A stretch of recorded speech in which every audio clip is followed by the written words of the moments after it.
Get in there. I just did again. Okay. Okay, so you've hit the live button. We're I've going, hit and the live button. we're unprepared because of me. Well, no, that's not totally true. I'm unprepared pretty much all the time and flying by the seat of my pants as usual. I hear you. I hear you. Well, okay. Well, we're going live somewhere because I'm seeing some people popping in. Yeah. Well, that's always a. Oh, I guess. Well, let me double check notifications. I got a YouTube notification, so I think we're live over there. I'm sure you're probably on Twitter or close to it. So maybe check Twitter and see if we are live. Does my audio sound good tonight? You sound pretty good. Pretty good. I have gotten Good. no notifications on Twitter. So Hmm. if anybody's out there watching in Twitter land, let us know. And YouTube, I'm sure. Uh, Yeah. maybe, Well, maybe. yeah. No, I got the YouTube notification. I'll check Twitter real quick. And yeah, we got some people coming on board. What are we up to? 20 something, about 20 people so far. Everybody let us know in the comments if the audio sounds good tonight. We're, as usual, kind of winging it. So we Hey, want to the make sure. first person to comment tonight, Jennifer Humphreys Menard. Ah, Maybe we need to make that a thing. Is whoever is the first person or to comment? I don't know what they yeah. get the Or high achiever award. we would come up with something. So yeah, we could definitely come up with some kind of little award. So all right, so Val Baker just liked the video on Facebook. That means that we are on Facebook. Uh, yeah, so good Yeah, deal. All so right. folks are filling in. I see Dee White Clark, Robin Simmons, Greg Bell is here. Hey, Greg. Hope things are doing well out there. Oh, he's at Valley Forge. How about that? Yeah, just a world traveler. Yep. Uh, Jessica Maddox and Chris Menard. So Yeah. All got some right. folks coming So in. What's on tap tonight? well, I've kind of got us a little list. First of all, we have a guest coming on. Pretty much after we get out of the intro and the comments, and anyway, so it'll be on about 7:15 ish, sometime around there, 7:20. I don't know. We'll figure it out. But anyway, John Milkovich is going to come on, and then topic number 2, if you look at the screen, is there can be only one. Did you know that we're about to have a new Bossier Parish schools superintendent? Now, I hate to break your bubble, but we already called it. In fact, we called it several shows ago. We said who it was going to Ah, be before yeah, I they think even I do announced it. remember that. Yeah, what soothsayers we are. How could we know? How is Yeah, that possible? I I mean, don't and know. if you're Magic. if you're a teacher out there in Bossier Parish, I'm just dying. I mean, did you have any doubts? The I soothsayers. mean, We'll just call the show the Bossier Soothsayers. How about that? I guess. I mean, I'm probably the only people that didn't know for sure were other coaches. I Yeah. mean, because you have to be a coach. So if there was other coaches considering throwing their names in there, maybe they didn't know, but obviously they got the message at the last minute, I'm guessing. Oh, but it's like that movie The Highlander. There can be only one. So Yeah, I that's right. I expect Jason Rowland at the meeting to pull his sword out, and do the whole thing and lightning come down and all that good stuff. All right. Anyway, so we're also going to talk for a few minutes about Nancy Landry and the Johnny Gray Jones Youth Shelter, which honestly I didn't realize was still open, and it's just right up the road from my house. I go by it pretty much every day. Well, But apparently it is closing down. I didn't even know it was still open. yeah, that's a serious hot topic right there, and I mean they're on Bossier City sewer and water, so I mean they probably don't have to worry about nothing. But that's a Bossier Parish thing. And hey, Right. my wife is watching, but I got to tell you, I'm intrigued. Plain dealing Cougars. Well, sure. We're going to talk about Cougars. Do you I'm, know what my I'm. wife? Do you know what my wife said? What's She your said, wife "Wait." say? She said, "Are y'all talking about women?" I was like, "Oh, that's the first thing that comes to her mind." Great. We're going to Well, talk about some. Well, I guess that could go either way because we're going to talk about some cats. Hmm. well, okay. Well, hey, did you see? I I can't even pronounce this guy's name. What at the Republican debate, Rama Vic Swami, Ramaswamy or whatever. I can't Ramas. say his name either, but it doesn't matter. I like the guy. I mean, look, he kind of said some stuff about like what you say, and I mean, I had a flashback of you, but then he took he took a couple of shots, and you want to hear it? Did you hear it? I hadn't heard it, but yeah, let's play it real quick and then we'll go to the break. So let me share your screen just a second. Are you ready? Yeah. All right, let me share your screen. Yeah, go ahead and hit play, and hopefully everybody can hear it. Swami, let me turn to you. Please make your case. Why would you? Why should you be the nominee and not the former president? I think there's something deeper going on in the Republican Party here, and I am upset about what happened last night. We've become a party of losers at the end of the day. It was a cancer in the Republican establishment. Let's speak the truth. I mean, since Ronna McDaniel took over as chairwoman of the RNC in 2017, we have lost 2018, 2020, 2022, no red wave that never came. We got trounced last night in 2023. And I think that we have to have accountability in our party. For that matter, Ron, if you want to come on stage tonight, you want to look the GOP voters in the eye and tell them you resign, I will yield my time to you. And frankly, look, the people there cheering for losing in the Republican Party. Think about who's moderating this debate. This should be Tucker Carlson, Joe Rogan, and Elon Musk. We'd have 10 times the viewership, asking questions that GOP primary voters actually care about and bringing more people into our party. You think the Democrats, and we've got Christian Welker here, you think the Democrats would actually hire Greg Gutfeld to host a Democratic debate? They wouldn't do it. And so the fact of the matter is, I mean, Christian, I'm going to use this time because this is actually about you in the media and the corrupt media establishment. Ask you, the Trump-Russia collusion hoax that you pushed on this network for years, was that real or was that Hillary Clinton made up disinformation? Answer the question. Go. Mr. Rosenberg, this is how we get our country back. We need accountability because this media... He's my kind of guy. I'm sorry. He is. He could have just dropped the mic and walked out right then. Yeah, he could have. I mean, he's got the sound bites going. Absolutely. But, you know, our next guest is probably going to say something in regards to what he just said, because, I mean, here this is a Republican debate. We've got all this Republican crap going on. You know, we got the presidential thing coming up. Everybody's getting all amped up. Does it really matter? Does any of it really matter? And the reason I say that, does it really matter? Because are the people that we're electing, is that actually who is getting elected? How can we know? How can we be sure?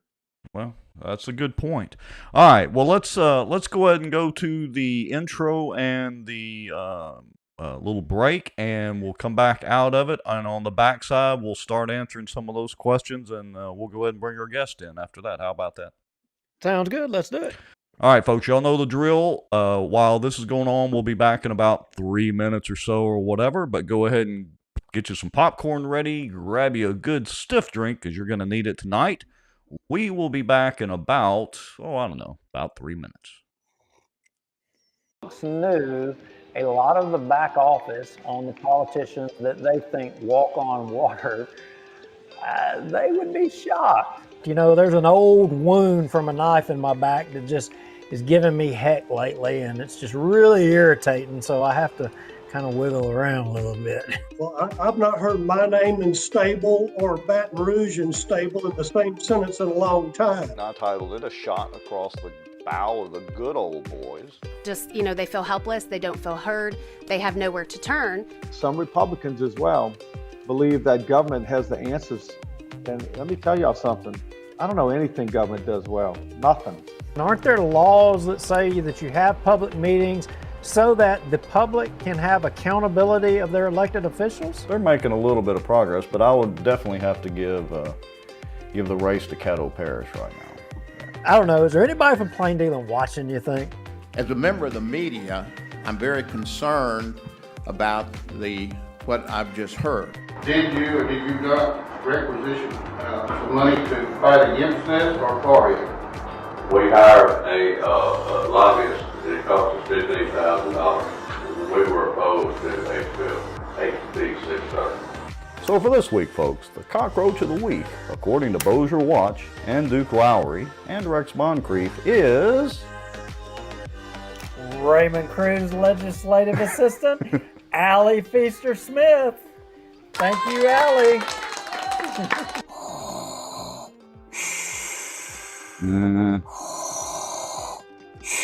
Well, I'm not thinking Star Wars at all. I'm thinking zombie apocalypse.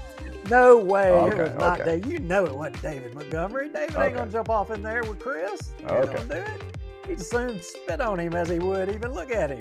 Man, this is a Mickey D's Krispy Kreme week. Didn't you know? Who's paying y'all? And if you're driving on the roads, are you safe? It's on the road, yeah. Well, I know you're on the road, but I mean, is this all folks coming from the border down there? Yeah, it's going to border.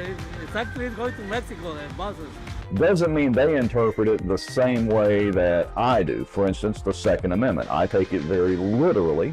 That's been interpreted different ways in the court system all the way up to SCOTUS. Yeah, that's only going to cause more division that he claims he doesn't want to cause. And it's only going to cause more suspicion. We're still right now combined on both pages and YouTube at 264 people watching. That is amazing, folks. Coleman Project, the Walker Place deal, through conscious, shocking action. The purpose of their actions was to stop plaintiffs, being the Ewell, Coleman, and associated groups not, from developing Walker Place. But here's the key thing, which in turn would enrich sitting city council members Scott Irwin and David Montgomery Jr. You hit the button. Does that mean that people are like seeing us sitting here talking and chatting? In theory, you know, it's an every week thing. We got to double check and make sure it's like a miracle any of this actually works. This Bossier Watch live broadcast is brought to you by the Outdoor News, fishing and outdoors for our area. Acadiana Mortgage, over 25 years in the mortgage business. Pelican Training and Consulting. Reach out to Julie Ferris. Transact Card. Unleash the power of your spending with Z-Bucks. Contact Renee Hall. Smarter Geek. Making technology easier. And folks sharing information and watching out for Bossier. Now, grab your popcorn and a drink. Here we go. And here we are. Well, You sound, is that exasperated? Would that be the right word, or what's that? I don't know. It's just like it seems like it's been boring the last week. I mean, good grief. Well, I mean, what do we might got to do to? What do we have to do to get the Bossier City Council to start meeting every week? I know, and get them to say stupid things so we have the good sound bites for the show. I don't know. I tell you what, though, I have had an exciting last couple of days. Did you know we sold a couple of hats? How about that? You don't The say. hats are actually live. You can go to bossierwatch.org or .com and buy a hat right now online. We've actually had somebody already do it, and I delivered both of the hats that we sold. So, You know, like you gave me one of those hats, and like I don't Right. wear it because I don't want to get it dirty because it's such a nice hat. I don't want to mess it up, so I don't want to wear yeah, it. mine's kind of got a little bit of a sweat stain on it. And I gave you the other good one. So, but we do have a couple of, I'll show you this one. Let's see if I can get it up in the camera here. So we got the nice, hunter orange one. It's not actually hunter orange. It's a little deeper than that. We got nice charcoal gray right there. And they're the Richardson 112. So we are in the merchandise business. You know what the only downside to this is? I'm dying. to know. I guess I'm going to have to pay the city sales tax to the city. I wonder if they'll take our sales tax payments. They may throw it at us. Well, does Bossier City regulate internet land? I mean, I don't know. I got to figure it out. So anyway, I have no idea. I'm making, much like our show, I'm making that up as I go along as well. yeah. So, Well, I had a little bit of fun myself this last few days of the weekend. In fact, me and my wife and my daughter, we took a little time to get out in the woods. It was fun. yeah, as a matter of fact, I got a video that you sent to show. Let me get through responding to a couple of comments here. Yes, give me a second. Let me pull up that video too, because it was pretty cool for those of us that love to be out in the woods this time of the year. Let me see if I can get all this going. Oops, wait, we don't want to see city council video. So here we go. I'm going to roll the video. Yeah, just, no monster, but I think he's fixing to charge my deer stand. Yeah, he might jump up in it with you. He just walked on by. He's on the trail or something. Yeah. Well, actually, he might be on the trail of some of those cougars. Actually, he's getting out of Dodge. I mean, right after he came running by, a big old hog came barreling out right behind him, and then right behind him was a coyote. So it's like a zoo up there. Yeah. Or a Disney movie. Well, speaking of zoos, I mean, we're cougars. I mean, I don't know. I mean, there's a lot of things going on in Cougars, Plain bears, and pigs. Oh my, yeah, lots of things going on there. Yeah, and the dog dumping. I don't know if you saw it, but Plain Dealing Town Talk. I mean, I seen another post about new dogs just showing up in people's yards up there. That's crazy. We'll have to figure out what's going on north. All right, so we'll talk about some of that. Let's go ahead and I guess here in just a minute or so, we'll go ahead and bring our guest on and see what he's got to say. How about that? Yeah, let's do it to it. All right, let's see if I can click the right screen buttons. Let's see. Let me do that, and let me turn his volume up. Can you hear us? Absolutely, Duke and Rex. Thank you for allowing me to be on your show. You guys are famous, or did you say infamous, out famous? Infamous, like El Guapo infamous. I think west of the Red River, you're out famous, and maybe east of the Red River, you're infamous. There you go. Good way to put it. So how are you this evening?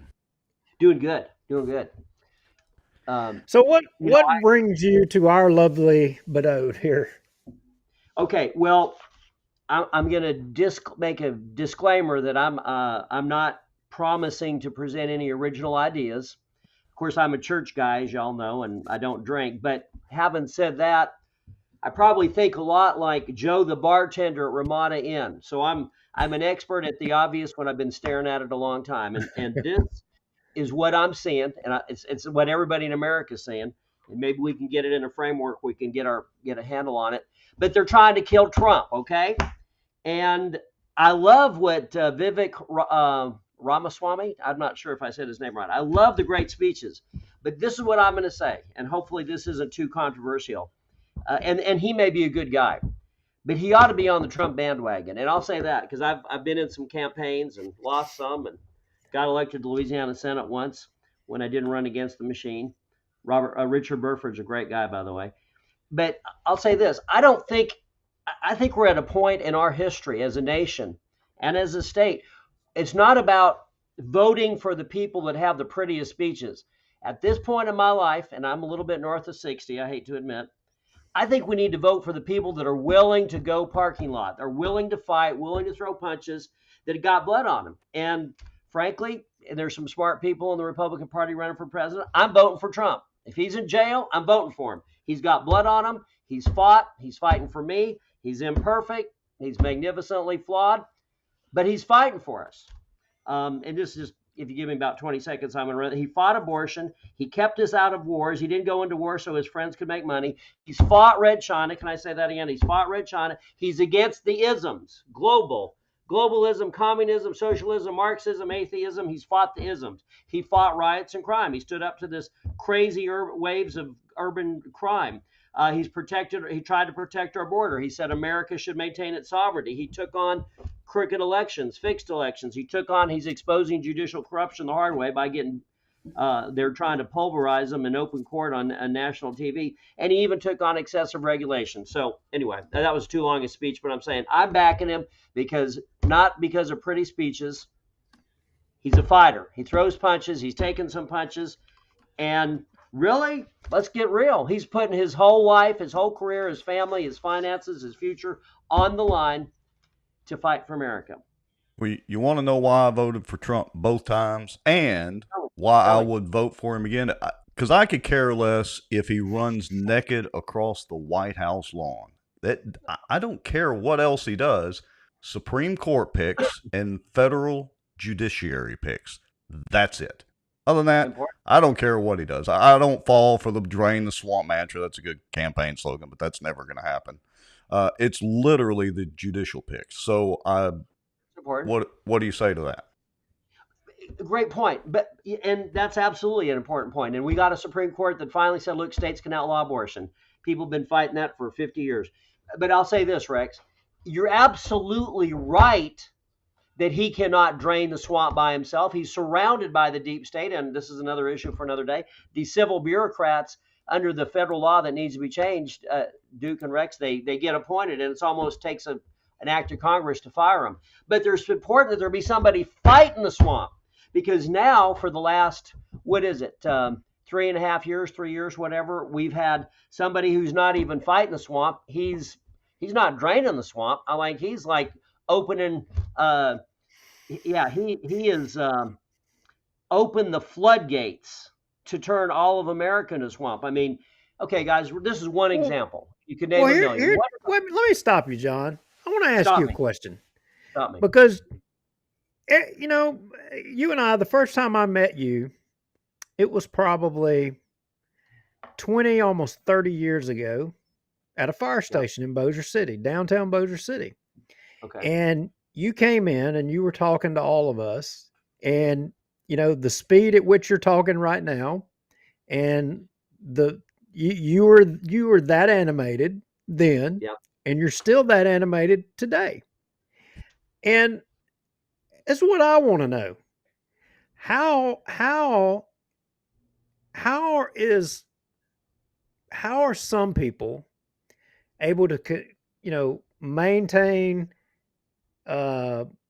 being as motivated as you are over that period of time? It's not a new thing for you. You're in it, but how is it that you're so motivated, and some people are, and I would say a minority of people, and the overwhelming majority of people are asleep?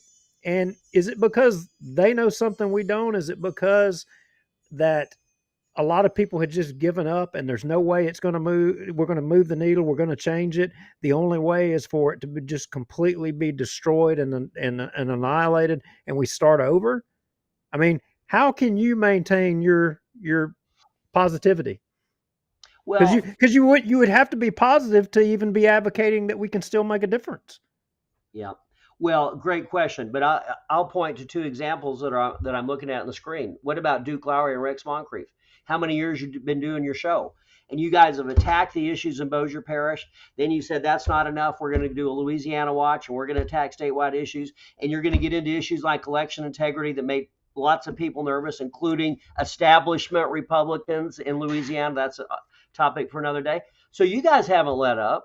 And this is what I'll say to you. This is my thought, and you guys can tell me how I'm wrong. Again, this is perspective of Joe, the bartender at Ramada Inn, because I think he's a really smart guy, and he doesn't take money from lobbyists, so he can be totally honest. Joe, the bartender at Ramada Inn, says there's a lot of people. If you go around the community, you guys are out in the community. You're not just talking to corporate lawyers and bankers. I mean, you're out with salt of the earth, working class people. They're all saying the same things that we are. They're saying they're taking out Trump, not because he did all these bad things, but because they're afraid of him. They don't want him to take on the globalists and communists. They're saying that this is crazy, that we're being overrun at the southern border. And now, I'm just hearing from people in the street in Shreveport that this isn't just about subverting our culture. This is potentially about creating a standing army of foreigners in America that could, at the flick of a switch or the command from a globalist, take us over. And I guess I said all that. People are fired up, but we don't have our hands on the levers of power. We're not in control of the White House. We're not in control of the Senate. We have a slim margin in the House, and it's a House that really needs to be, I think, energized and militarized to fight. Okay, CIA. I'm not saying to violence and breaking the law, but they need to take on the deep state. The leftists have control of the media. They have control of the social media. They have control of the big pharmacies. They have control of the deep state administrative agencies. What is it they don't have control over? Well, and you bring up a good point, and you're pretty much right. But here's my question to that, and so I'm going to ask the question, then explain it a little bit. The question is, why do they have control of it? Because look, the Republican Party traditionally, we know that it goes both ways, but traditionally the Republican Party is considered the party of the old rich white folks. There's a little bit of truth to that, but we know the Democrats obviously have plenty of money too on the Democratic side. But why do they have control of all this? Why can't the Republicans figure out, why can't the RNC figure out how to do things technically as good or better than the liberals and the Democrats? Why can't we do it? There's no excuse. I said all those areas that they have, the left has their hands on the levers of power, from the White House to the Senate to the media to the social media to big pharmacy to big government to administration. You know what else they have their hands on the levers of power? And you guys know this better than I do. You're allowing me to look smart and say things that y'all already know, have talked about 100 times. They've got control of the voting in this country. And I will say this, and I've made some people ticked off in Louisiana, including some people very, very powerful. I mean, when I ran for state senate, I'm a country lawyer that lives in Keithville. I had a U.S. senator coming out and coming against me to get some guy elected who, you know, is probably a nice guy, but he's not what we would consider a traditional conservative. I fought communism as hard as anybody from 2016 to 2020 when I had a D behind my name. But I guess my point is, in Louisiana, someone's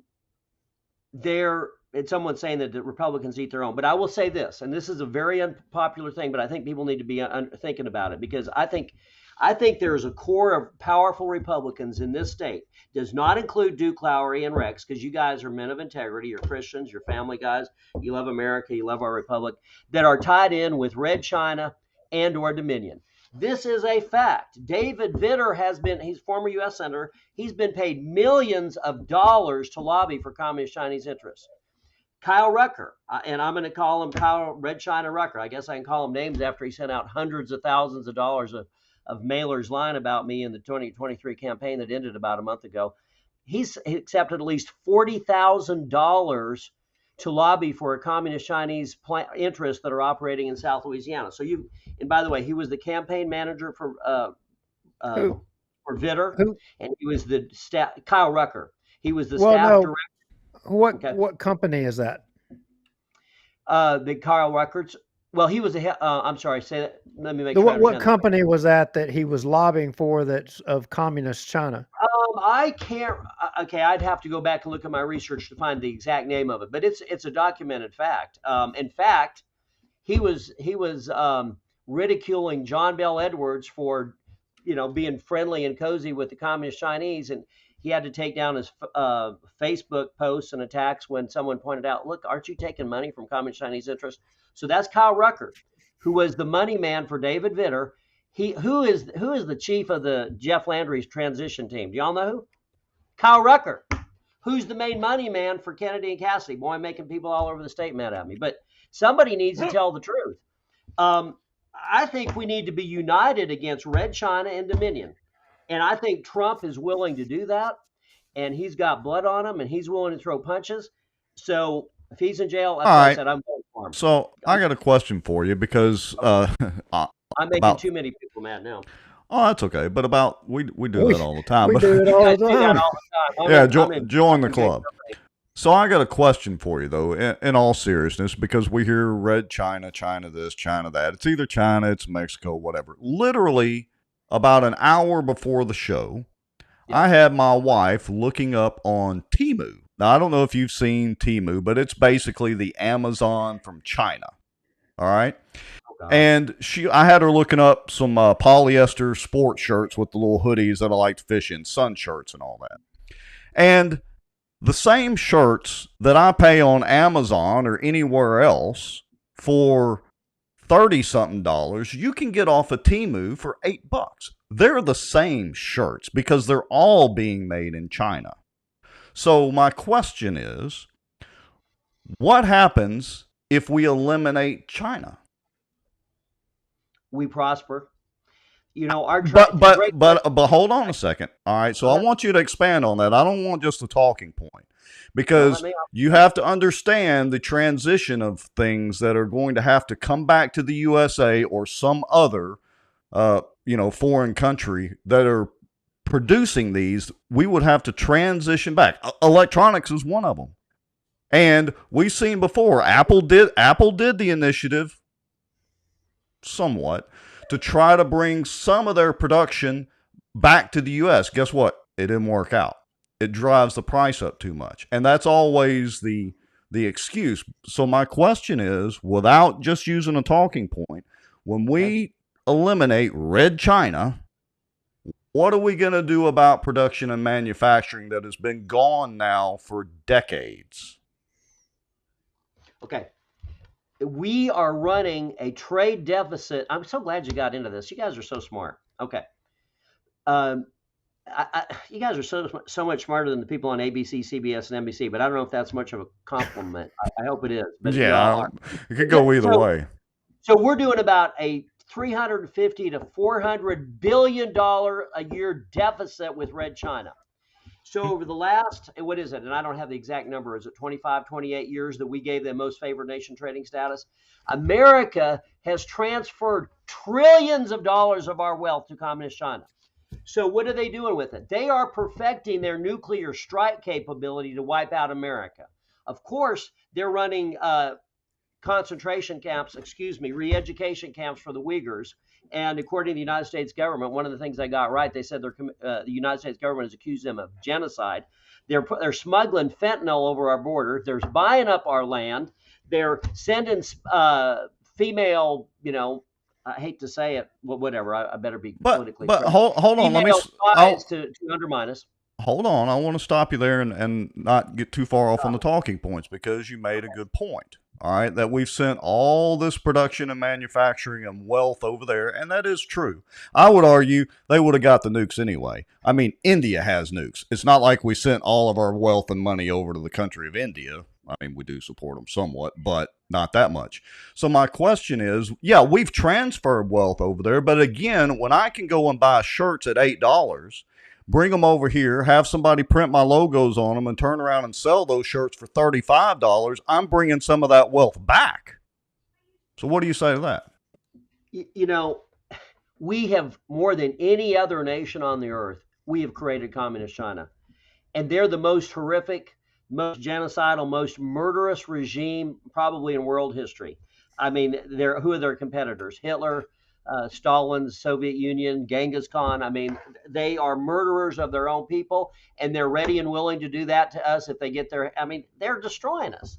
And we have a former U.S. Senator, David Vitter, come on the show. Let's have the debate. I mean, he can't even deny it. It's published in the major news vehicles in America, the major newspapers, that he's lobbying for communist China. And more than that, it's documented in the federal records that he's required to file with the federal government. Somebody just said we created Red China. That's what I was trying to say. And then somebody else is saying, as NAFTA has taken manufacturing. These people that are sending these texts are doing better preaching than I am. We're getting killed. We're getting killed in international trade. But specifically, we have created Red China. And, they're monsters. And if anyone thinks, if they've killed millions of their own people, there's this great professor, was it R.J. Rummel, I think is his name, that that talks about the state, the government, as being death by government. And he's done multiple books. He's gone now, but his opus, the focus of his work is how governments commit democide, wiping out entire people groups. China's at the top. Red China's at the top of that group. If they're going to murder, 30, 40, 50, 60 million of their own people, that they're going to balk at killing Americans if they get a chance? So, okay, John, I would be being disingenuous if I didn't challenge you here. Go ahead. So I have to challenge you. Go ahead. In 1994, what was your party affiliation? I was a Democrat. I think I was a Democrat then, or either independent or Democrat. I mean, that's going back so far. And in 1994, and I had to look it up because I wanted to make sure I was right, I think Clinton was the president, and Bill Clinton is who signed NAFTA, who made that law. So isn't where we're at today and what we're talking about a result of Democrat policies, that have come Uh, full circle today? Largely, sure it is. Absolutely. Well, Democrats and Republicans, they're both. Yeah, I'm not just blaming this on Republicans. The Democrats they've had their elbows in the cookie jar too, up to their elbows. Republicans and Democrats selling us out, and the old school Democrats, John Kennedy. By the way, Billy Graham. I don't know if you knew that. I think he was a Democrat. They're turning over in their graves what the Democrats are doing, selling out America. There was a point, and I think it was back in the 90s, when the Democrats were actually voting against most favored nation trading status for communist China. And then now it's flipped. It's like everybody's for it. I mean, why can't we make it illegal for them to buy land in America? Why can't we make it illegal for them to pay lobbyists in America? Why can't we make it illegal for foreign countries to lobby in America? Why can't we say, look, we allow them to come and study at our universities and research with our people? No, I think we're in an undeclared war, or from China's perspective, declared. All right, hold on. Sorry, dude. I don't. All right. No, not just that. You going down another tangent too. So lobbying. All right. What is wrong with lobbying? And I'm no expert on that. I mean, you've been a politician. You probably have a much better handle on it than I do. What is wrong with lobbying per se if the politicians don't fall for the lobbying? Oh, they do. Well, but that's the problem. So you can't blame it on the foreign country, this lobby or that lobby or this lobby, if the politicians didn't have their hand out and were taking the quasi bribes. Absolutely. It's not the lobbyist's fault. It's their fault, and it's the politicians' fault, and communist China has no moral compass. They have no conscience. They're all at fault. And who's suffering? America's, I think we're in great danger right now. And I think we're in danger because, like I said, they've got their hands not just on the White House, the Senate, the mainstream media, the social media, the big pharma, the deep state, huge government bureaucracy. They've got their hands on the voting machines. And okay, so let's bring this full circle. The research, this is not a conspiracy theory, this is fact. Dominion is a communist Chinese controlled and owned entity. Dominion, that's the company, by the way, that counts votes in 28 states in the United States of America, including Louisiana. They are controlled by the board of a private equity firm that's owned by the Communist Chinese Party. The president of the Communist Chinese Bank is on the board that controls what Dominion does. Before the 2020 election, less than a month before the 2020 election, Communist Chinese interests gave $400 million to the Dominion corporate subsidiary, corporate family, whatever you want to call it, their corporate structure. So we've got a communist Chinese country counting votes in Louisiana. Why aren't our conservative Republicans in Baton Rouge, why aren't they hollering and screaming about Dominion? And I've been down there. Do you think the vote in Louisiana was rigged in 2020 for Trump? I don't know that it was. He won by a landslide in Louisiana. Do you think it was rigged for him? No, I don't think that at all. But Rex, okay, no, a serious question because I've got my own problem.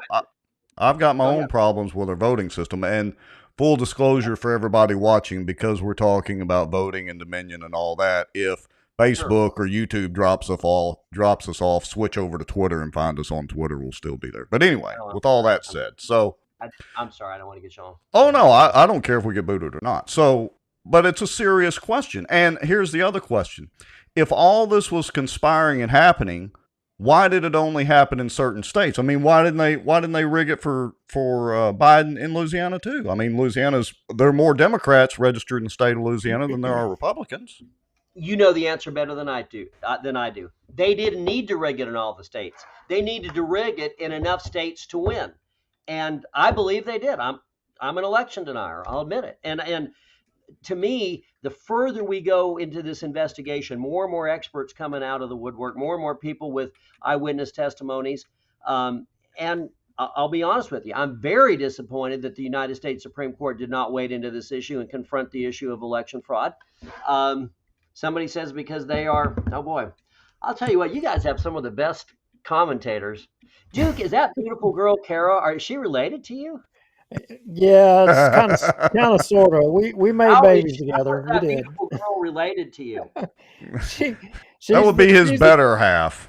I've met her. She's a doll. She's a beautiful girl. By the way, Rex, you know why she married Duke? Do you know this? There's no telling. She thought Duke had money, and Oh. he did. The night they got married, he had a $20 bill in his pocket. So I mean, I'm exactly. Sorry. There you go. Look, she knew I could put her on deer in plain dealing. So Okay.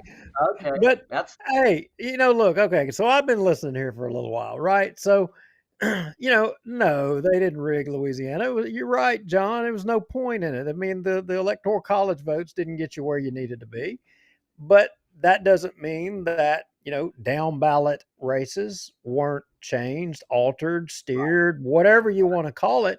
And I got to tell you, so like this election cycle, and here we are right now, we have a Secretary of State's race coming up this weekend. I have been actively trying to get Nancy Landry to come on the show to answer questions. And Nancy Landry has ignored all of my requests. And I'm not completely surprised, but I will tell you the Democrat reached out to them about coming on the show. And at least I was able to get a response out of the Democrat who said that the night that I asked if they could come on, that they were unavailable. And I think I could probably get them on another night.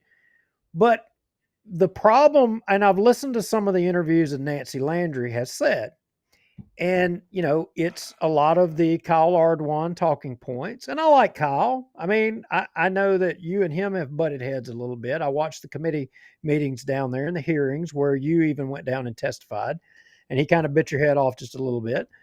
But, she kind of is cut of the same cloth as of Kyle Ardwan.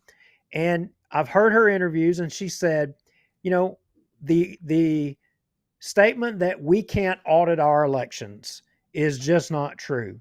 We have risk limiting audits for everybody to go, ooh, we've got risk limiting audits. John, is that worth the paper it's printed on? No. And that's why you guys are so important, because Nancy Landry's a Republican. She's being pushed by the establishment Republicans. And she's been sitting at Kyle Ardwan's right hand as one of his chief election officers for, several years, hasn't said anything about the fact that our votes in Louisiana are literally counted by a communist Chinese entity called Dominion. They count our votes. But this is where the rubber meets the road. They control not only Now, wait a minute. How are they counted by Dominion? I want to wrap my head around it, because I went to my polling place up at Cypress Baptist Church, and it's one of those old DRE machines. Now, how did Dominion count that? Okay, they own the machines. They own the software. And as has been pointed out by election experts all over America, and really probably around the world, but for sure, we'll just talk about America. This is the point. Do you know where the codes and the software and the passwords and the testing for the Dominion software is kept? Shenzhen, China.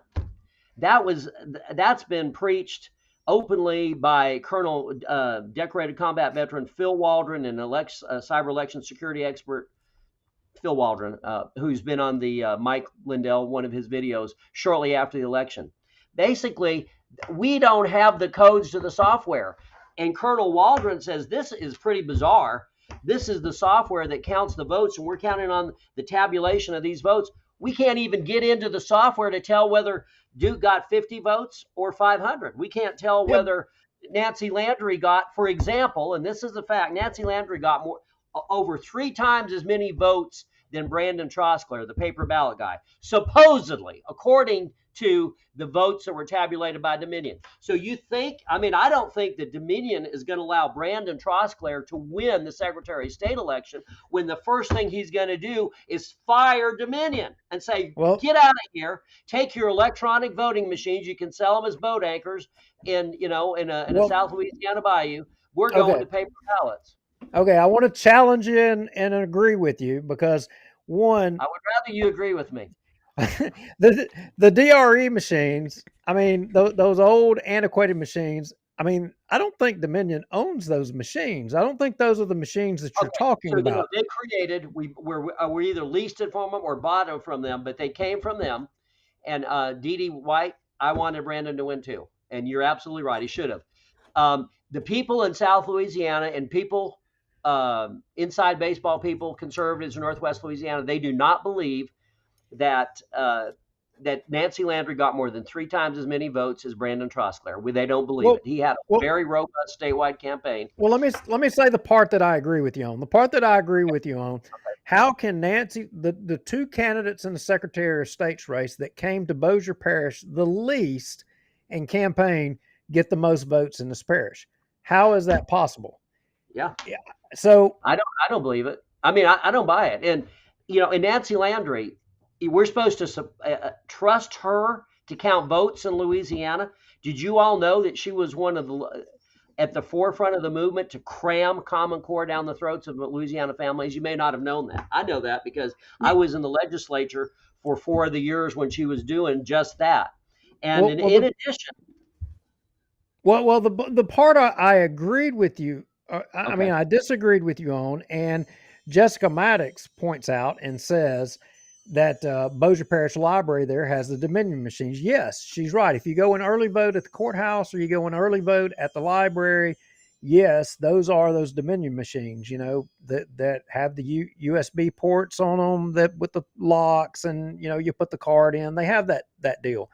But when you go to all of the regular voting stations, they've got the old DRE machines that were originally, I don't think it was Dominion. It was the name of another company. Dominion ended up buying that company. Sequoia Pacific before Dominion.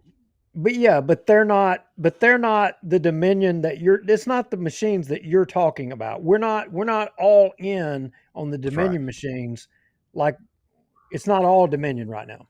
Yeah, to be clear, those machines, Duke, even the ones that Bossier has, or at least I think they still have the same ones when I was on the Board of Election Supervisors, were produced by Dominion, but they're not the new machines, and they're offline. Now, John, you do bring up a good point that we can't see the code. I'm a big advocate for open source code. That's the only way. That's the only way to have it where we can truly do an audit of the code. But to Duke's point, and what he's saying is, we're not all in on Dominion as far as Dominion has access to it, other than Dominion does have they obviously have written the code that is running on those machines. So if they were evil and nefarious 20 years ago or whenever that code was written, then it's still running on the machines. Well, and I mean, as well as I do, you guys are more digitally adept than I am on IT technology and everything. But I mean, so they can be continually revising. But the point is, they're in control of it. So I had a conversation. It's been within the last year and a half, if I'm not mistaken. But I mean, I've been incensed about this because it's just crazy. It makes no sense. There's no auditable trail. There's no paper trail. There's no way. There's been no real audit of the machines or any of the test results or the software for years. But anyway, I asked one of the technical specialists that worked for the Secretary of State, I said, can you get into this software? We're doing a camera. No, we're doing a camera focus. His camera's a little out of whack. It's either that or my right eye is not seeing. I asked him, I said, look, do you guys, as technical employees of the Secretary of State, do you have access to go in and look at the software after an election and tell us that Rex got 27 votes and Duke also got 27. There was a tie. He said, well, no. I said, well, who does? He says, well, the vendor does. Who's the vendor? Dominion. So the Secretary of State's own people. I had that same conversation with the chief election officer of the Caddo Parish about 3 months ago. And that's the clerk of court. I said, can you tell us how many votes anybody got? Of course not. He says, of course I can't do that. Because in order to do that, you have to be able to untangle, unravel, get into the software. And you have to have the codes testware or codes testing or passwords to go ahead and get in the software. And they don't provide that to the Louisiana public officials. Well, even then, even if they could do that, until the source code is opened up, being able to get into the software, because the software, in theory, could be manipulated until you can actually see the source code and audit the actual source code. You truly never know. So you're making my point more eloquently than I am because you have more digital knowledge than I do.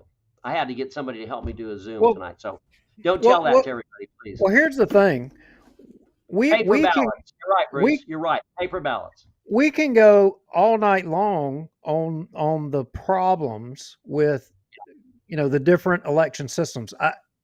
The big system that was being pushed in this election cycle, the ES&S machines with the secured voter verified paper trail.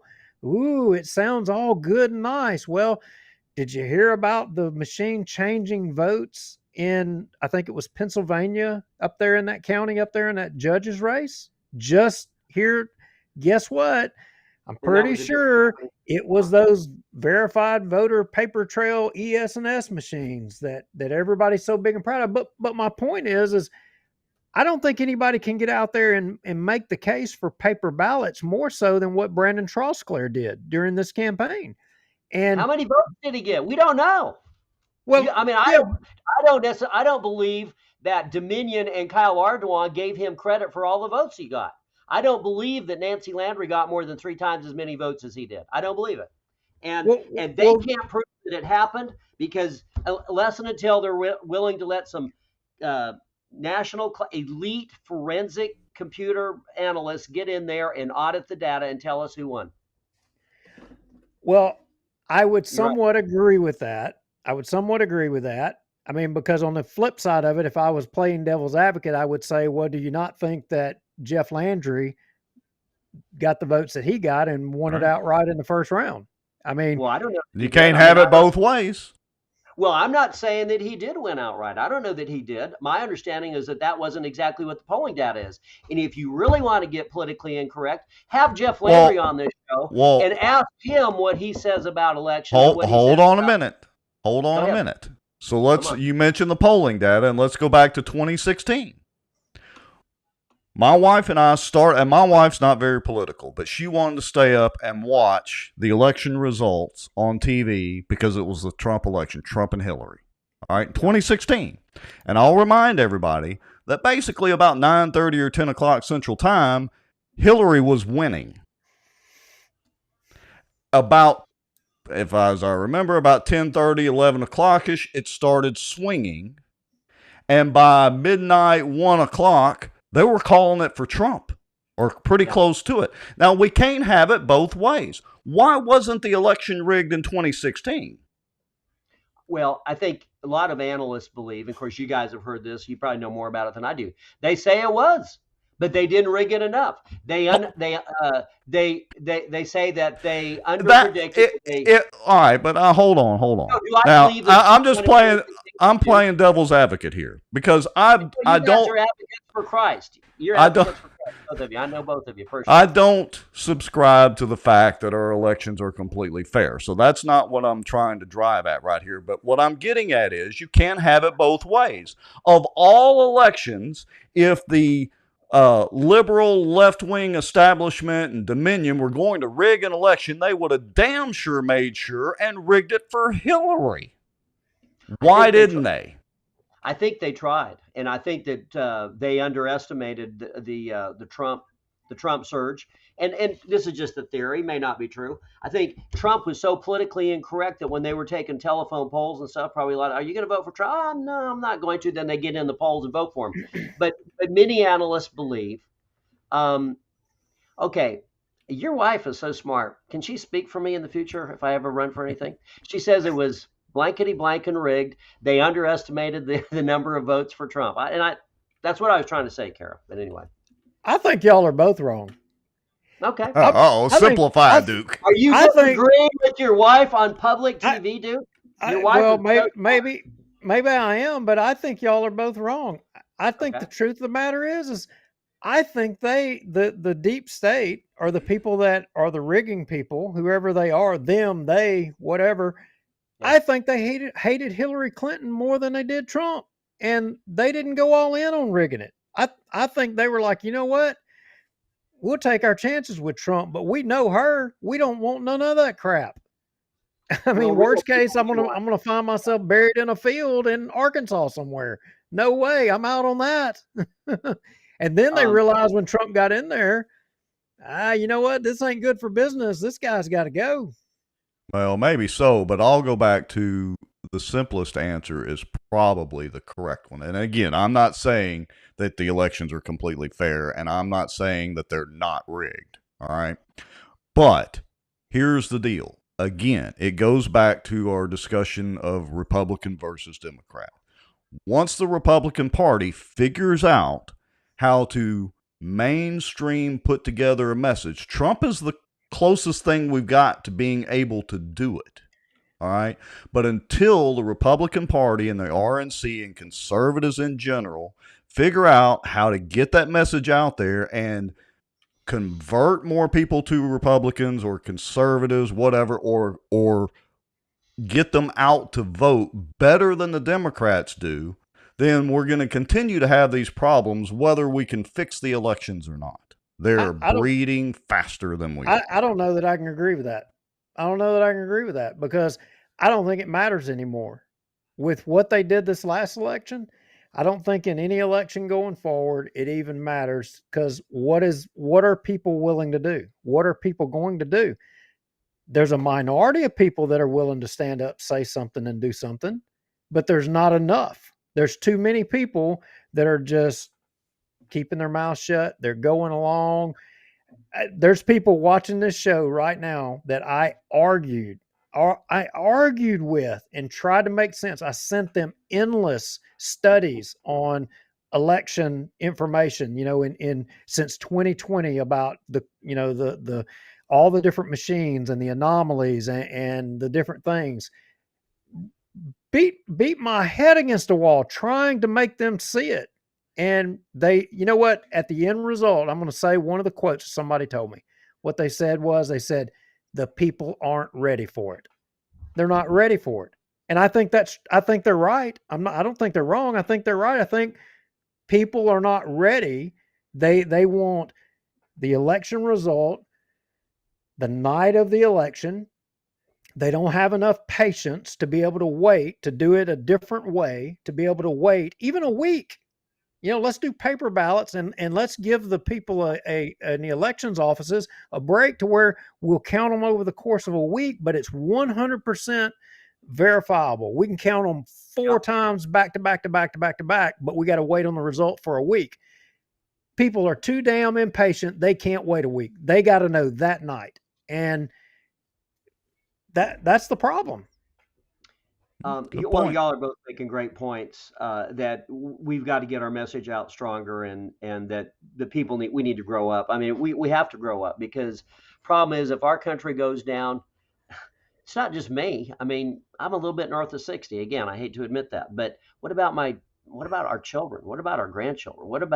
And not even just about Americans. We can be a little bit selfish if we want, but let's face it. If we're not here, the Chinese aren't just herding the Uyghurs into concentration camps and sterilizing some and sexually assaulting the women and doing live organ harvest. They would have totally wiped them all out if it wasn't for America's presence. Not that we're always perfect and that we certainly don't do everything right, but America goes down, the world's hope for freedom until Jesus Christ comes. Jesus is our ultimate hope. And I totally get it. Donald Trump isn't Jesus. He is a flawed man. But, someone told me, and maybe I'm getting off track here, but a very astute preacher said, well, God's not going to save people through a man. And I thought about that overnight and I said, wait a minute. If that's true, I'm going to have to rip a whole bunch of sections out of the Bible. Didn't God deliver the Jews through Moses? Didn't he use Joseph to deliver Jesus away from the attempts to kill him? Didn't he use Joshua to lead the people into the promised land? Didn't God use Deborah to have the people rise up against the Philistines? Didn't God use over in Isaiah to preach justice and say, look, we got to get back to integrity? God uses people all the time. And Donald Trump is a man that imperfect. I mean, sometimes he just makes my blood, some things he does are wrong. But I feel like God was using him. And I think he was standing up. He did some beautiful things along the way that people lose track of. He, you know, when the woman was in jail for 25 years on her drug charge, it was a serious charge, but, you know, she turned into a born again Christian, an evangelical Christian, and she was preaching to the young women in the prison and making a huge difference. And after 20, 25 years, Kim Kardashian bugged me and said, you know, I'm going to give her a second chance. That was beautiful. You know, when the black guy got beat to death by cops in Memphis, was he calling out his mom's name? You know, I respect it. I'm a guy that's 1,000% pro police. You know, I just think they don't get, especially in Shreveport, gosh, they don't get appreciated, and they have tough jobs, and they're undermanned and overworked and underpaid, and politicians don't back them up. But he said in that instance, he said that was a tragedy. And I respected him. You know, he was rising to a point of integrity and authenticity. He has some moments that are great for this nation. And, you know, if we get tied up with, you know, and I spent an election cycle listening to pretty speeches, and I said then, and I'll say it again, it's not about who makes the prettiest speeches. It's not about policy. It's about who, I like this. God doesn't choose the prepared, he prepares the chosen. That's so good. By the way, all the smartest things that I'm saying in this thing, I'm taking from the text that you're. So, I don't know all what I right. was going to say. I forgot. Well, and we'll kind of start. Well, we can keep going as long as you want because we've done 3.5-hour shows. But so we had the question from, let me put it back up on the screen, from Dee Dee White Clark. She actually asked it earlier. She said, would you, Mr. Milkovich, ever consider running for Bessie again? You had my vote last time. So the question is, what's on your roadmap? Well, you know, I don't really know. My wife hopes I never run for anything again. So but you know, this is what I say. I think we need to really get our handle on these election issues. I think we need to get to paper ballots. And honestly, I could live, you know, we've had some bad election results where we got out there and we told our story, and I felt like it wasn't even my message. I felt like it was the people's message. Again, I think like Joe the bartender or Mott in. But I think the people need to win every election. And I have no confidence that that's happening right now. And I think the paper ballots do work. And to your point, Duke, you know, Abraham Lincoln was elected on paper ballots. And do you know, and Randy Russ, who you guys need to have on your show, you probably already have, he said that Abraham Lincoln's presidency was announced. And that was in a day before telecommunications and electronics and computers and everything. It was known across America through the telegraph. I think that was basically the only overland communications that we had that was. Abraham Lincoln's presidential election was known across America in 18. Was that 59 or 60? I can't remember, but and that was paper ballots. And if you have people working in precinct, and Randy Russ had done a great job, John Scanlon, Craig Skiro, those guys, Susan Barron's father, all these dynamic people in Louisiana. And by the way, they're all smarter. They all know more about elections, so you need to have them on your show. But they say, look, paper ballots works. You get 4 people in a room. You let anyone watch who wants to. The Louisiana Constitution says elections are supposed to be transparent. But that's not happening. We don't know who's getting how many votes. All we have to do, we have to trust the boxes. And did you know that Kyle Ard wants that SB 221, well, I don't need to name her name, but a bill that got passed in, I think, 2021 or 2020 over I wasn't in the legislature, but I was fighting it hard, says that the Secretary of State can now disable the voting machines, so the votes won't even be tabulated on the machines. They're just going to be tabulated in the ether space, making it easier to cheat and harder to catch people cheating. I think all of us have to make election integrity a priority. I'm sorry, I'm saying the same thing over. I haven't seen that. I would like to see that bill. If you'll send that to me, I would like to see that. I hadn't seen that or heard that before. That is a new one on me. Yeah. But I would agree with you. I think I advocated for paper ballots. I don't think that enough people gave it attention. I don't think folks are awake on the issue of election integrity. I think they're still asleep. I think they take it for granted. And yeah, I don't want to be Debbie Downer here, but I don't know. I gotta tell you in my gut, I think it's too late. I gotta tell you. You can't give up on our nation. We can't. I think, we can't. And look, I'll tell you, I've had times in the last several months, And of course, this is a whine for a few seconds. I mean, they spent the so-called conservative PACs literally spent hundreds of thousands of dollars lying about me. And it turns out, the main one was one that was founded by a guy who lobbies for Communist China. The director of it lobbies for Communist China, and the president of it is a guy who tried to get a contractual deal so he could buy a bunch of Louisiana water out of the Sabine River for cheap and sell it to Texas and make a fortune for himself. So those are the people that came after me, and a pro-Common Core and anti-Trumpers, and they all said I was a liberal. Well, I mean, they were lying their heads off, but so that's disappointing. But this is the thing. And my pastor Danny Duron would tell this to me, 6 days a week, and twice that many times till Sunday. That, look, John, it ain't about you. It's about the people. It's about your children. It's about your wife. It's about your family. So I'm just telling you, Duke Lowry and Rex Moncrief, y'all have to stay in the fight. The people in Bossier Parish and Caddo Parish, we're not going to let you slack. We're going to make you keep throwing punches. And I know you guys need to end the show, but I want to say this. I want to thank you on behalf of the public. You guys are men of integrity. It would be so easy on an issue like the Secretary of State and this race or that race for you guys just to take a dive and go ahead and get some advertising money like some people do and advertise for Dominion and for the establishment rhinos. And year after year after year, you guys are telling the truth, bringing it. So, Duke, I'll just tell you, I don't believe your story about you're ready to give up at all. You're just getting started. And Rex is over there. I mean, you guys wear camo on TV. What does that tell the public? You guys are ready to go parking lot at any moment. And thank you for doing that. Well, hey, it's look, never a dull moment with you on, and always an enjoyable discussion. You guys are so smart. You guys are so smart. You just...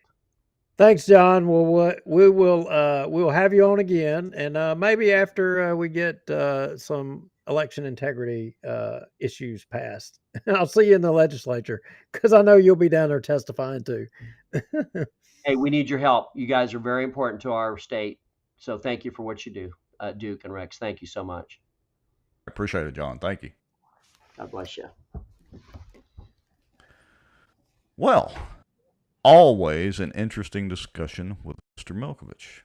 I didn't know exactly where our conversation was going to go, but I mean, who knew we'd be talking about NAFTA? NAFTA, Red China. I mean, we pretty much hit the gauntlet. I thought Red Dawn was going to be next. Well, that was one of the best movies ever made, I think. Yeah, yes, it was. At least not the original one, anyway. not the remake, the original one. Cindy Orr, yep, you're right. Need term limits to save the country. That's it. Because term limits would cost the lobbyists how much more money, because they would always have to be spending more money in the elections and buying the politicians off. Yeah, maybe we could make them go broke. I don't know. We'd end up breaking them. That's right. Yeah, that's something I didn't even think about. Speaking of term limits, so we hadn't really talked about the status of the term limits in a few weeks, so maybe kind of give everybody just a real quick update summary. How's it going? What's kind of happening on the term limits front? We have volunteers out there actively collecting signatures, and there are petitions coming in. We're getting them in. We need more volunteers. We need more people to collect signatures. We don't have enough people, but it's moving right along. With that said, the lawsuit over the last petition, term limits petition, I think that it's got a court date set for January to where there'll be a hearing, and it will be all hands on deck. Stephanie Agee, represented by the AG's office, they filed their response, and Colonel Crockett filed his response as well too. So the judge in that case, he's I tell you, he's got a lot to consider there. Yeah, well, and look, the ramifications of this potentially, depending on how the case goes and all that, the ramifications could last quite a while in Bossier City, and could have some ramifications for other cities that have a home rule charter in a similar type situation. Yeah, I mean, and it's a ruling that it's an interesting situation. I don't think that there's been a ruling on this situation, but you said the key words on a home rule charter. I mean, does a home rule charter govern the governance of a city, or does the state constitution uh, trump that? When the Constitution gives a city the right to have a home rule charter. That's true. That's something to consider. So Ruth I- Pope Johnston says, "Who is the judge?" And Greg Bell responded, "Craig." I believe that's Judge Mike Craig, if I'm correct. yeah, so it'll be interesting. See how that turns out. All So right. what else do we got? I mean, Well, we so already kind of touched on Nancy Landry a little bit, while we were conversing with Mr. Milkovich there. So, is there anything else you want to say about the Nancy Landry situation? yeah, I mean, look, I had a little bit of dealings with Nancy Landry a few years ago prior to COVID. I mean, before COVID and before all the election stuff became cool, I was actually trying to get some legislation passed down there, and I dealt with Nancy, not Ardwan, but Nancy, and they were receptive to what I was trying to do. It was, some improvements on signature verification on ballots and stuff like that, and they were receptive back then. But I got to tell you, in this race now, I mean, I'm, I don't have, a lot of my friends would disagree.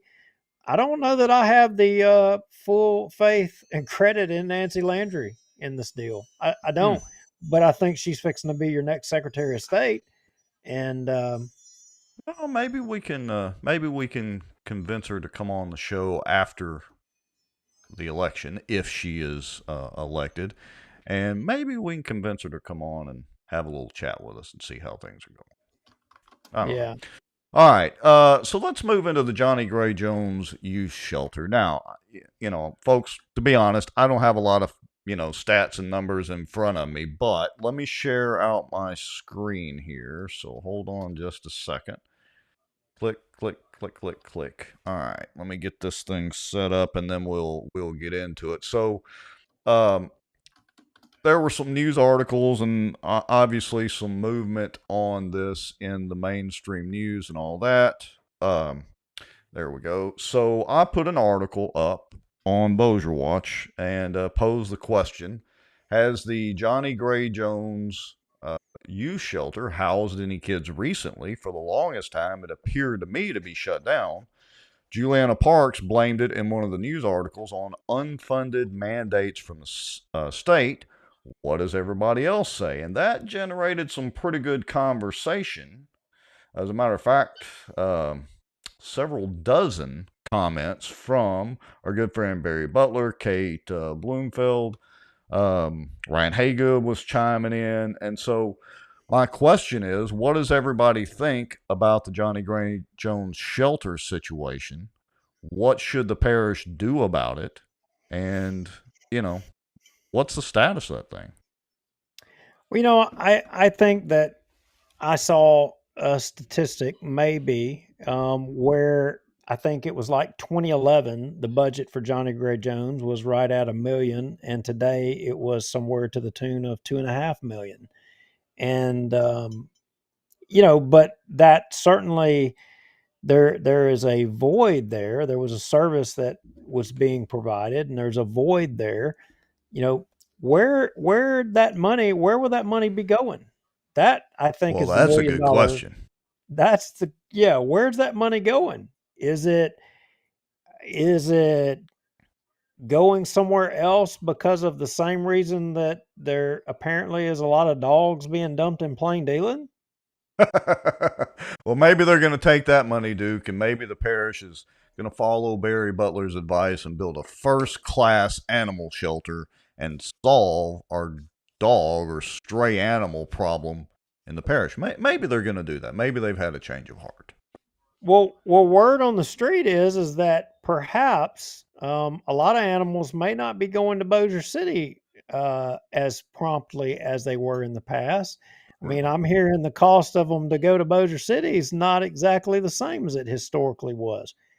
which may or may not explain what's going on in plain dealing.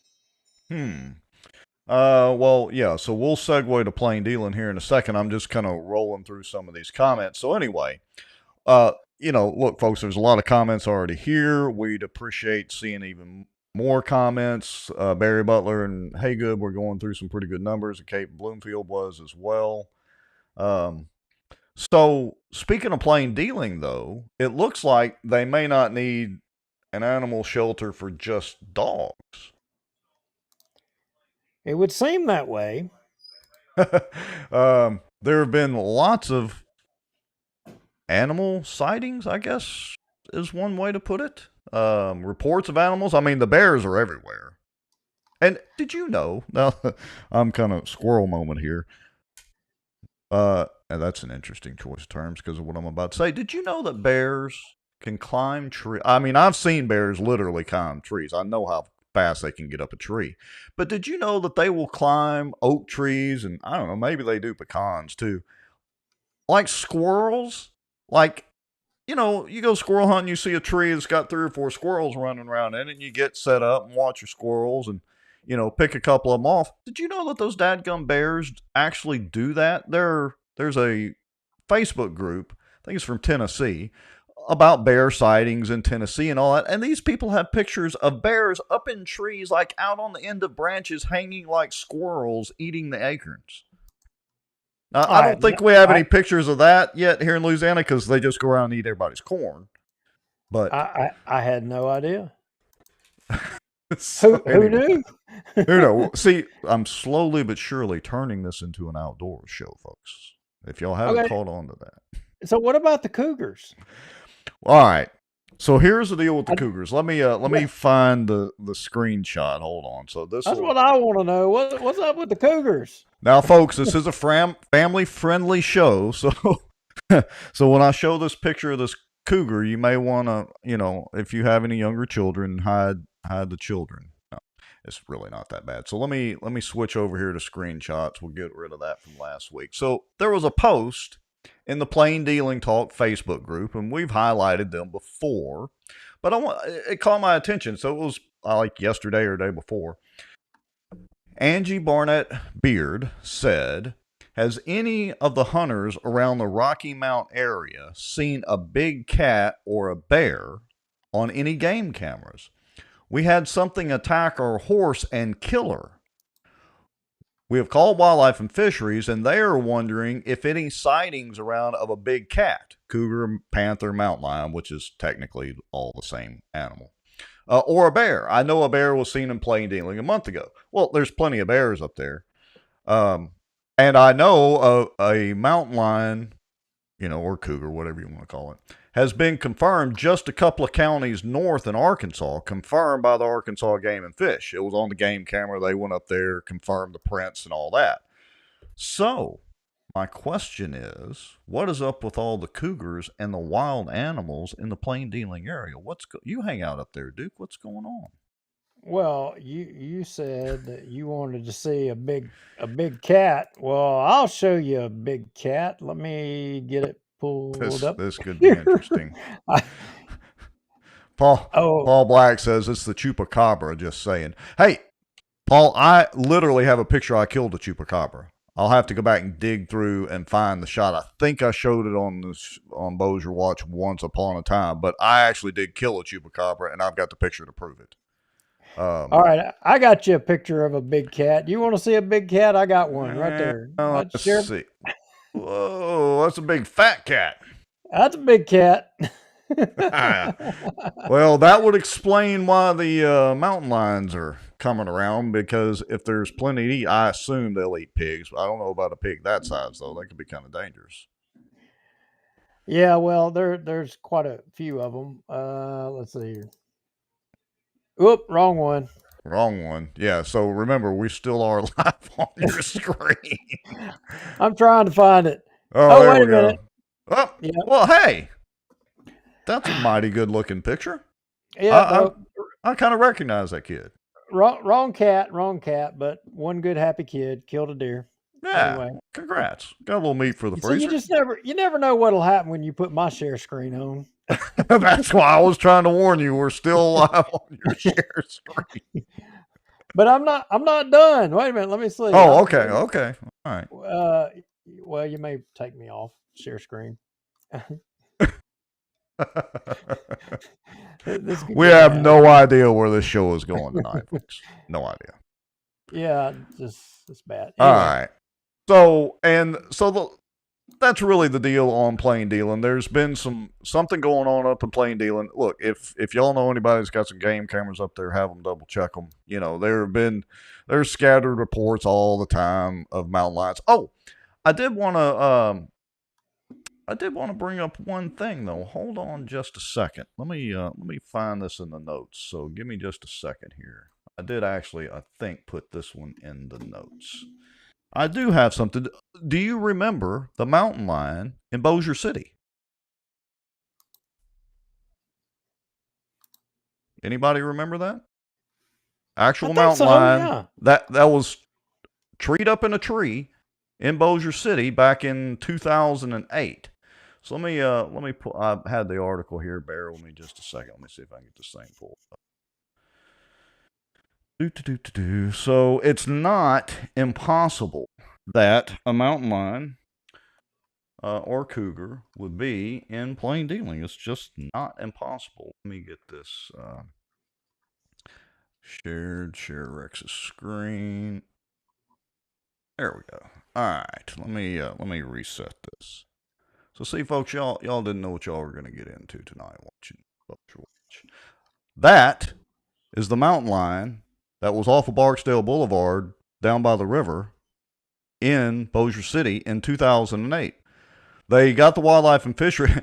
It was called in and reported that there was a cat stuck up in a tree because the local folks around there didn't understand what kind of cat it was. And basically the fire department got out there and Bossier PD got out there and were like, whoa, we got to call wildlife and fisheries. That's bigger than a normal cat. And they ended up trying to tranquilize it and then ended up having to shoot it because apparently the tranq darts didn't do any good and must have pissed the cat off. But anyway, I did want to remind everybody that is a mountain lion in Bossier City in 2008 that came up the Red River. Okay. I finally got the picture of the cougar. Oh, ha! There we go. The hot blue-eyed cougar. my cougar. Yes. All right. Now we know what you're doing up there, what you're hunting up there, Duke. Now we know. All right. Yeah, you want to get off my share screen. Wait a minute, I may have another one. No. Yeah, there's no. That's all I got. That's all. All right. So, and honestly, that's all I've got tonight. I mean, it's been kind of a, one of those shows, slow news week in Bossier City and Bossier Parish news. Is there anything? Oh, you want me to show that one too? Oh, here's you another one. Good friend of mine, Josh Phelps. Little hog we got over there on my little property. Pig killing. Yeah. Y'all see Bo in the background behind me there. Bo was handling up that day too. Yeah, some pretty good tusk on that son guy. All right. So now that we've turned it into a hunting show, into an episode of the Outdoor News. Hey, I did want to point out, and let me change my screen. I do need to, seriously though, we go back to sharing something. Okay, one more thing. Actually serious. The Bossier Parish Police Jury agenda for, let's see here, the 15th, which that will be tomorrow. Look right there, item number 20.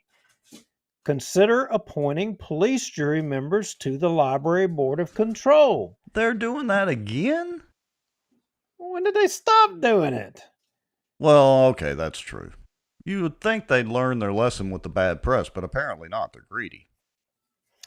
Oh yeah. And Larry Hawkins, I mean, the parish is not going to go. They're going to fight. You think Bossier City's fault? The parish is going to fight 10 times harder than what Bossier City has fought. Yeah, the city deal is just the warm up to get ready for the parish fight.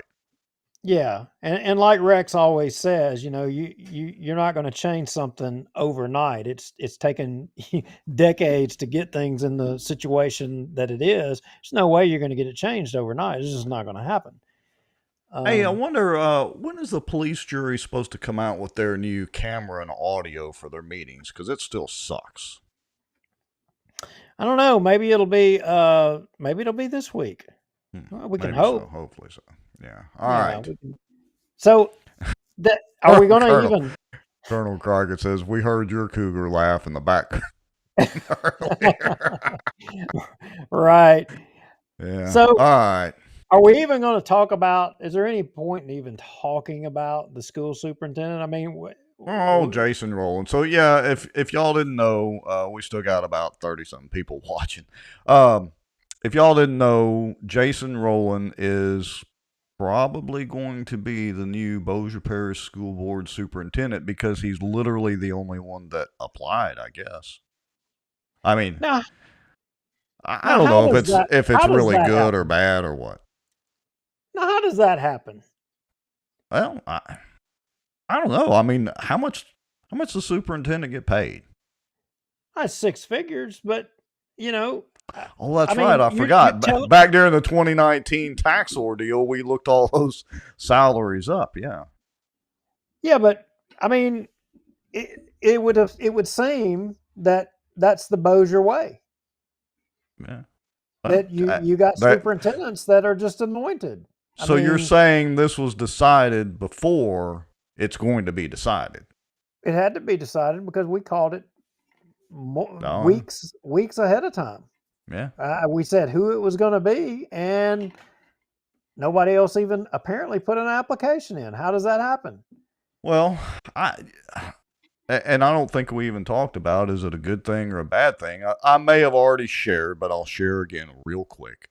Because of course, I'm heavy into the high school fishing deal and all that. And Jason Rowland was literally the principal when my boys were at Airline, and went to Jason Rowland and said, "Hey, we want to try to get a high school fishing team started." He said, and I quote, "Oh, there's not enough interest in that." Fast forward a few years, Airline High School decided to join the fishing league. They had 27 teams the first year.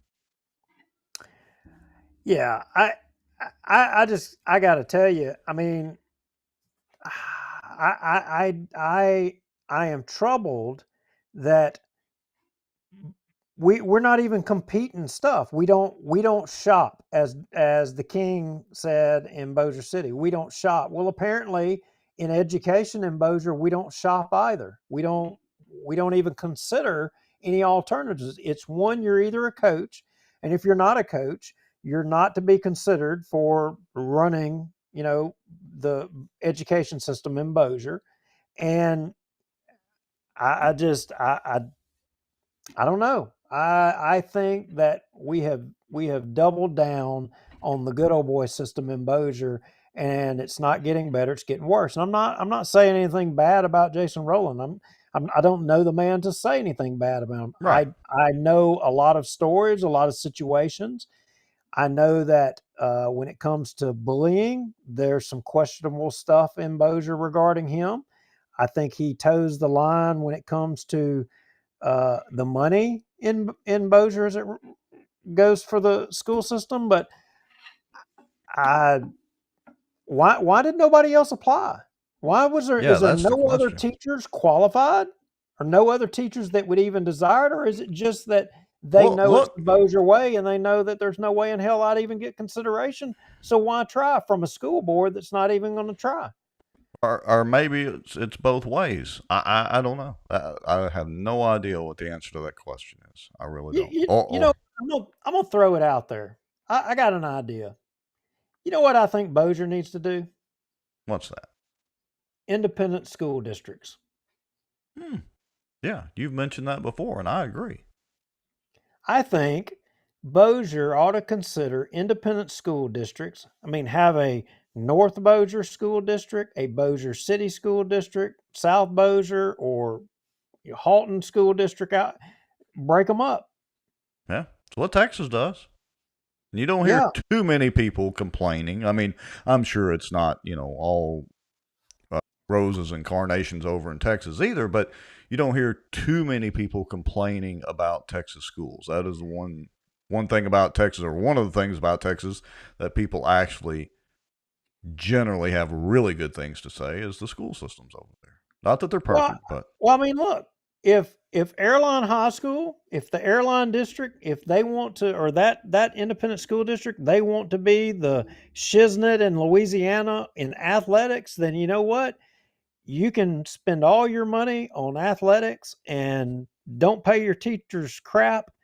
And then if, say, the Benton or the Halton district or the Parkway district down there, they wanted to say, hey, we don't want to be the athletic district. We want to be the education district. We want to be the brainy district. And they pay all the teachers to ensure that, you got nothing but smart people pumping out of there, and you got the best teachers. They'll put more money towards that. And isn't that a form of capitalism? yeah, hey, supply and demand and all of that good stuff. But here's the thing: is moving that needle or moving that ship. Once that cruise ship's going, it's almost impossible. It's kind of like the situation like you were talking about with voting and maybe the direction the country is slowly but surely headed in. Can you turn the ship? Can it actually be turned? Can you just nudge it enough to prolong the inevitable? Well, it's going to take citizens, and it's going to take people in the public standing up to take action to move things. And I don't know. I don't know that there's enough people interested on changing things. There's just not. I would agree. We try to get on our soapbox for a couple hours every week and try to move the needle just a wee little bit. Speaking of which, next week is Thanksgiving week. Are we going to do a show next week, or shall we just do a rerun, take a week off? I say we skip a week, let everybody have a break, unless there is I got to look. Isn't there a city council meeting? Are they actually going to have it next week? Maybe so. I don't know. I think so. We'll have to play it by ear. Yeah, we'll make a poster announcement anyway. We may or may not have a show next week. Either way, we'll definitely be on the following week. And yeah, if they have a city council meeting and something's newsworthy, we'll come on next Tuesday and have a little bit of a show. Well, and I think be at one of those Lafayette meetings next Tuesday too. Need to check that as well. So hey, and remind me, I need to talk to you about some information about that. Yep. Sound like a plan. So anyway. All right. Well, look, folks, we appreciate, we didn't have nearly as big a crowd tonight. Honestly, it was kind of a like we said, a slow political week. We do appreciate John Milkovich coming on. He is always entertaining and definitely likes to get his points across. No doubt about it. No doubt. Have a good night. Right. We'll see y'all later.